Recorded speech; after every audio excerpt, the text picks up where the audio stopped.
does Southwest Florida have in common with Pittsburgh, Pennsylvania, diamond mines in South Africa, solar power, and the tourism and agriculture industries?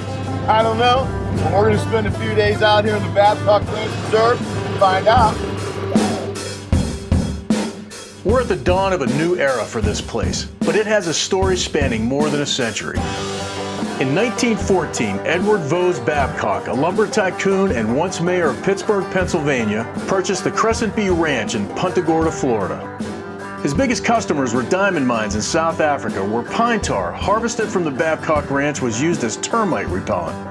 Edward's son Fred eventually expanded the family business well beyond timber and cattle, and in the 1930s even began offering public swamp buggy tours.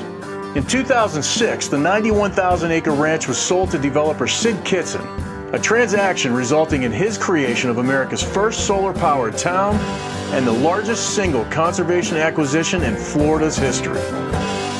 Management of the newly named Babcock Ranch Preserve transferred from the state to Tarpon Blue Resources and Land Management in 2016.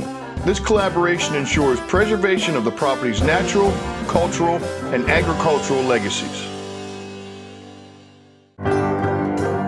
With another big day ahead, we grab some rest and southern hospitality at the Cypress Lodge, built by Fred Babcock as his home on the Telegraph Swamp. A prominent feature of the preserve, this vast forested wetland also plays a vital role in the health of regional aquifers and other ecosystems, including the Charlotte Harbor Estuary, Caloosahatchee River, and even the Everglades. When the state purchased the ranch in 2005, it was considered the crowning jewel of its Florida Forever program. Today, it's the largest state-owned working cattle ranch that's privately managed.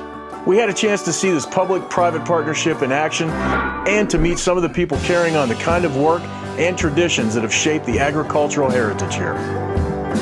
When ranch manager David Yates and his crew hit the office, they've got a lot of ground to cover, and we did our best to keep up with them.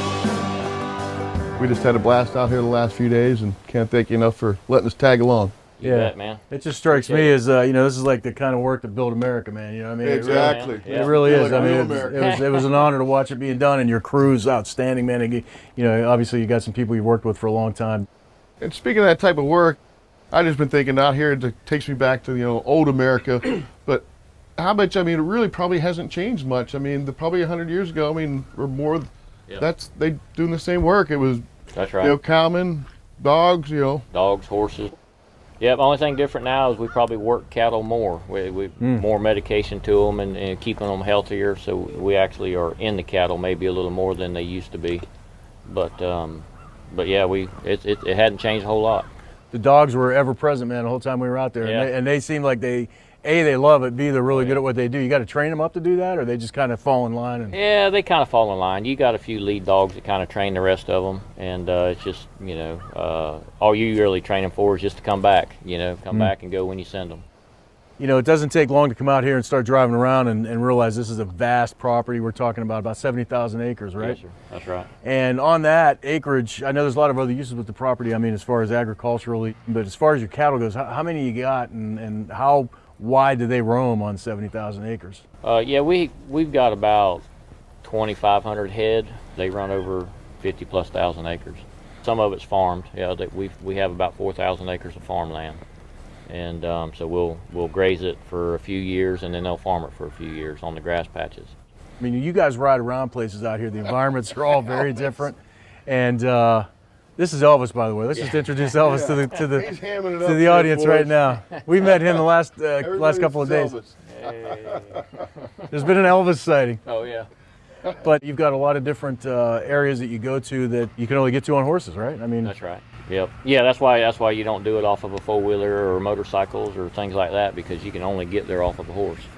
And between cypress swamps and cabbage hammocks and pine flatwoods, you just can't go. How do you decide where to work and where to move? We're kind of always chasing grass, trying to put cows on new grass and it keeps them healthy. And then as far as, where we move them to and how we move them and things like that, you'll see a lot of times we'll just stop. We're just actually letting the cows get together and find all their babies. And when they know where their babies are and they're calm, then everything goes a lot better. And with cows, the slower you can be, the faster it'll go. It struck me as like there actually is kind of a rhythm to the whole thing. Yes. You know, and there's a purpose for everything that you're doing, and when you're looking at the herd, I mean, what's going through your mind as far as like their health and what are you looking for? Yeah, you're evaluating them as you're handling them. You know, if you see a sick calf or a sick cow, a lot of these guys immediately they'll start trying to find out which calf goes to which cow, so that when we get to the cow pens, they'll have it in their head who she belongs to. And we may pull them out and put them somewhere else. We may medicate them differently, things like that. So yeah, you're always paying attention to what's going on in the herd and the health of the herd, and there again, just seeing if they need to be moved, if they need to be medicated, or what they need. You know, I couldn't help but thinking out there when you told us, you know, stay close, you know, because they might look at us as predators. Do you have to worry about that? I mean, you know, coyotes out here, or what other predators do you worry about, you know, getting in with your herds? Yeah, probably as far as predators go, coyotes is probably the biggest. When it's calving season, you start to see a lot of them when these calves or when the cows are dropping calves. You'll notice a lot of coyotes out in the cows, and you know, of course, we try to shoot them and get them out of here. But we have panthers. We really haven't had much trouble out of that. We found a calf or two that we suspected, but I know some of the ranches further south of here are starting to have troubles with that. But other than that, a rattlesnake bite here and there, but usually they don't die from that. They're pretty tough. And I guess the herd is constantly growing then as well, right? Well, it grows every year, but then we sell the calves. We sell it, of course, naturally you sell all the steer calves, and then you keep 10% of the females to keep your herd, you know, to keep it alive, keep it healthy. So if you got, let's just say you had 2,000 head of mama cows, then you would really, by rights, keep 10% of the female heifers. So you know, you're gonna have 200 head of female heifers every year, and so you keep it at that constant. It doesn't just keep growing and growing and growing. So it's constant management. Yep. yeah, and that's all determined on how much grass we got and how much country we have. You mentioned heifers. I was curious about the bulls you got. They're all made for life, right? Yeah, that's right. Yeah. We put one bull to 25 cows. So is that right? Man. So 100 cows. He must be tired. 4 bulls, and they found that one bull does most of that breeding too. Is that right? Yep. He's the big dog in town. Where do these cows end up? I mean, who buys them? Do you think I might have ever had a steak from Babcock Ranch Preserve? Oh, it's very possible. But most of our calves, we sell them at let's just say 500 to 600 pound calf, and they go out west to be fed. Florida's a little too hot and wet for feeding cattle. Gotcha. So all of our cattle in Florida, for the most part, go out west and they get fed out there. It's like a big balancing act, sounds like. And that's right. And have you been doing this all your life? Since I was about 16. Really? Yep. Says like 10 years? Yeah. Maybe 5. As many gray hairs as you got. Of all the things that you do and all the things, the responsibilities that you have, what's the biggest challenges that you maybe face on a regular basis out here? Really out here, mostly on the ranch is in all honesty, weather. You know, just Something you can't control. Yeah, that's right. You can't. It's a variable that you can't control. We had a hurricane. Now we've had a fairly strong winter, and last spring we had a 100-year drought. There's nothing we can do about that.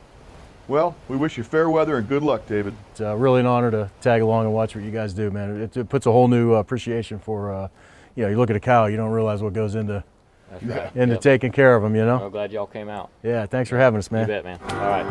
All right, let's go get some lunch. All right, man. Hey, Elvis. We'll see you later, buddy. On our way to lunch at the Gator Shack, we had the good fortune of running into Arnie Sarlo, one of the partners at Tarpon Blue Resource and Land Management.